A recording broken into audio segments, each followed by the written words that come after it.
ஆறாம் மாளிகை. இறைவனுடன் ஏற்படும் சந்திப்பும் எதிர்கொள்ளும் சோதனைகளும்.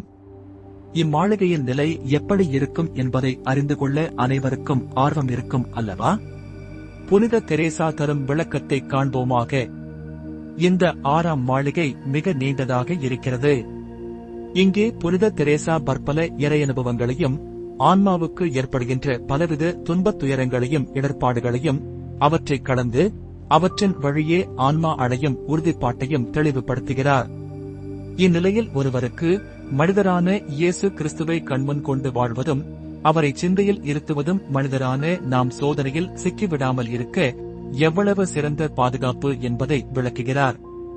மேலும் நாமே நமது அறிவுத்திறனாலே மனிதரான இயேசு எவ்வாறு பாடுகள் பட்டார் போன்ற மறைபொருளை சிந்தித்து தியானிப்பதற்கும் அன்பின் ஒரு எளிய பார்வை கொண்டு சிலுவையில் தொங்கியவரை தியானிப்பதற்கும் உள்ள வேறுபாட்டை விளக்குகிறார்.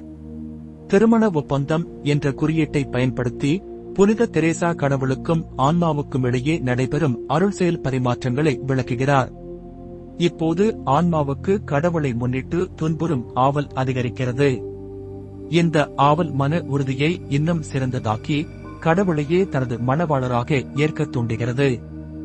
இத்தகைய தூண்டுதல் தனது அன்பராம் கடவுளை குறித்து சிறந்த அக விழிப்புணர்வையும் காயங்களையும் கொடுக்கிறது. இவை ஒரே நேரத்தில் வேதனையாகவும் பேரின்பமாகவும் இருக்கின்றன. இப்பேரின்ப நிகழ்வின் போது ஆன்மா புலன்களின் சக்திகளை இழந்துவிடுகிறது. அப்போது கடவுளின் அருகில் ஆன்மா தன்னை காண முடிகிறது. கடவுளின் அருகிலேயே இருப்பதால் ஆன்மாவுக்கு கடவுளை பற்றிய தெளிவுகளும் புரிதலும் ஏற்படுகிறது. மேலும் கடவுள் தன்னை குறித்து சிறப்பு வெளிப்பாடுகளை கற்பனை வழிகாட்சி மற்றும் அறிவு வழிகாட்சி போன்றவற்றின் வழியாக தருகிறார். கடவுளின் செயல். இங்கு ஒரு புனிதர் கடவுள் என்ற குயவனால் உருவாக்கப்படுகிறார். கடவுள் தன்னிடம் ஒப்படைக்கவுள்ள மறைப்பணிகளுக்கு ஏற்ற விதமாய் ஒருவர் தயாரிக்கப்படுகிறார். ஒருவருக்கு நேரிடும் பலவித துன்பங்கள் மூலம் கடவுள் அவரை தூய்மையடையச் செய்து செறிவடையச் செய்கிறார். அதாவது உடல், மனம், அறிவு, நினைவு, மனம் அல்லது அன்புணர்ச்சி போன்றவை சார்ந்த துன்பங்கள், இழப்புகள் மூலம் அகத்தூய்மை அடையச் செய்கிறார். இது நமக்கு எதிரில் இருப்பதை காண முடியாத ஓர் இருண்ட இரவை போன்று இருக்கும். கடவுள் அவ்வப்போது ஆன்மாவில் கொடுக்கும் அன்பின் காயங்கள் எனப்படும் தொடுதல் வழியாக இதனை செயல்படுத்துகிறார். இப்போது ஆன்மாவின் ஆற்றல்கள் மிகுதியாக கடவுளுக்கேற்ற விதமாய் செயல்பட ஆரம்பிக்கின்றன. ஆன்மாவின் செயல்பாடு. ஆன்மா தன்னை முற்றிலும் கடவுளின் செயல்களுக்கு கையளிக்கிறது. அமைதியுள்ள பொறுமையுடன் இருக்கிறது. உள்ளார்ந்த சிறந்த ஏழ்மை மனம் உருவாகிறது. தூய எதிர்நோக்கு வளர்க்கிறது. கிறிஸ்துவின் செயல்பாடு. மீட்பரான கிறிஸ்துவுடன் ஒன்றிப்பு ஏற்படுகிறது. இத்தகைய ஒன்றிப்பு கடவுளின் தாயாம் மரியாவுடனும் ஏற்படுகிறது. சில சமயங்களில் ஆண்டவர் நாம் உடல் சார்ந்த துன்பங்களையும் அனுபவிக்கச் செய்கிறார். எனினும் உள்ளார்ந்த துயரங்களுக்கு முன் இவை ஒன்றுமில்லை. சில சமயங்களில் நம்மை நன்கு புரிந்து கொண்டு வழி நடத்த வேண்டிய ஆன்மீக ஆலோசகரிடமிருந்து நமக்கு துன்பங்கள் சரியான புரிதல் இன்மையால் வரலாம்.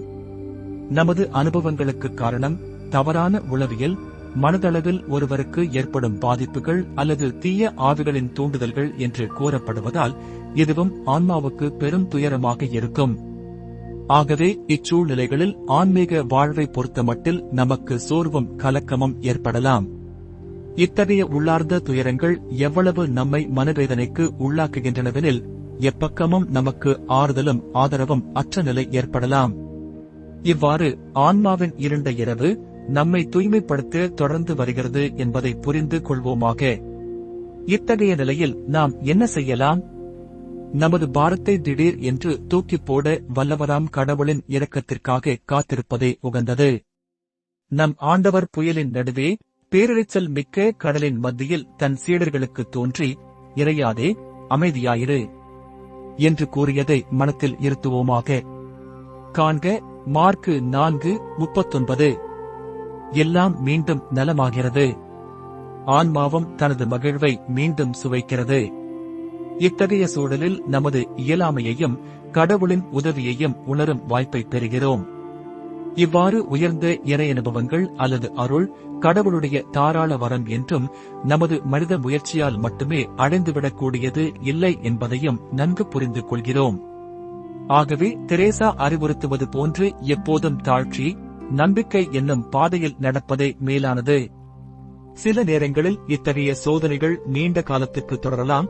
இத்தகைய தருணங்களில் ஒருவருக்கு தனித்திருப்பதும் தியான சபத்தில் அமைதியாய் இருப்பதும் மிகவும் கடினமாய் இருக்கும். இவ்வேளைகளில் மன தைரியத்தை, நம்பிக்கையை இழக்காமல் இருப்பதே மிகச் சிறந்தது.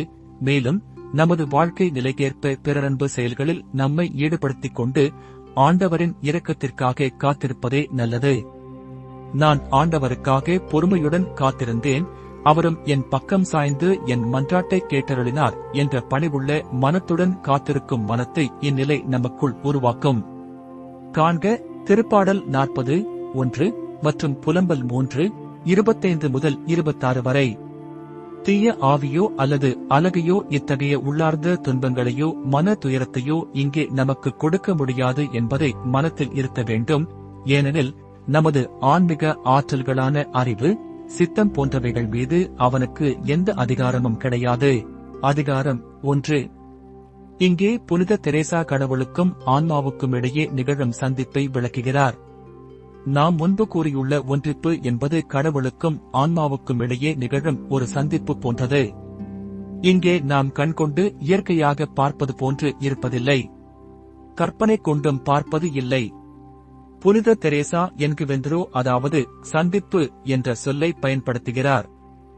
ஆன்மாவானது தன்னை மணமுடிக்கும்படி கடவுளுக்கு மனமு வந்து கொடுக்கிறது.